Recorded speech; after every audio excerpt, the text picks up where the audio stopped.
wasiirka gaadiidka iyo horumarinta jidadka Soomaaliland oo ka hadlayay munaasabad lagu abaalmarinayay shaqaalihii hay'adda wadooyinka ugu firfircoon ee ka howlgalayay wadada Ceeri Gaabo iyo Burco ayaa sheegay in xukuumaddu bilaabi doonto dhismaha garoonka diyaaradaha Burco iyo wadada hawdka ee magaalada Burco oo xukuumaddii hore dhagax dhigtay. ugu horeyn munaasabadaasi waxa ka hadlay cuqaal odayaal barasaabka gobolka Togdheer Xamse Maxamed Cabdi, maayirka degmada Burco Maxamed Muraad iyo waliba maareeyaha ku-xigeenka hay'adda wadooyinka Soomaaliland iyagoo dhammaantoodba wasaaradda gaadiidka iyo horumarinta jidadka ku amaanay sida hawlkarnimada leh ee ay u shaqaynayaan. halkan aanu noo fadhiyaan shan qof oo shaqaalaha ka mid ah 180 qof ayaa shaqaalaha wadada Ceeri Gaabo ku qoran. shanta mid ayaa halkan noo fadhiyaan guddi baa loo saaray oo u saaray wasiirka iyo maareeyaha hay'adda wadooyinku.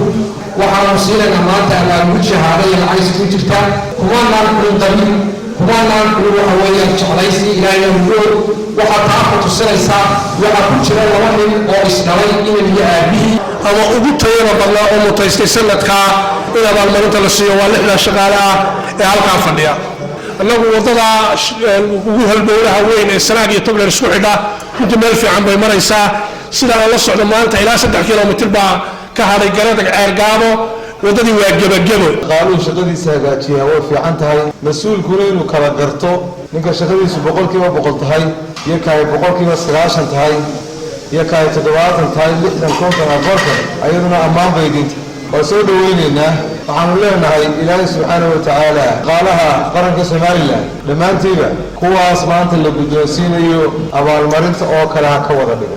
wasiirkana waxaanu leenahay ilaahay subxaanahu wa tacaala shaqadaada حكومته والمفكرين إن عدي شقدي موضعي وإلى شقدي أرقبتين والمجلسين وأهتته والله أبار مريو هذه أنتي وزيرك وزارك يهريد الوضوء كما هو أمانية ورمها الخيارتي أبار مريتها المسؤولين waxaan aad iyo aad runtii halkan mahad uga soo jeedinayaa wasiirka iyo tiimkiisa inuu yiri gobolka Togdheer maanta oo hawlo qaranka ay u hayeen inuu wada aad baan runtii ugu mahad celinayaa. waxaan halkan soo dhaweynaya hambalyo baa soo jeedinayaa wasiirka wasaaradda wadooyinka iyo gaadiidka Cabdilaahi Abakor, maareeyaasha wadada, shaqaalaha wadada, dadka soo shaqeeyay ummadda u soo shaqeeyay jaaysoonka la siinayo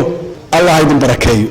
wasiirka aad baa bariga looga amaanay wasiir Cabdilaahi magacaaguna dhameeyaan koreena dhameeye.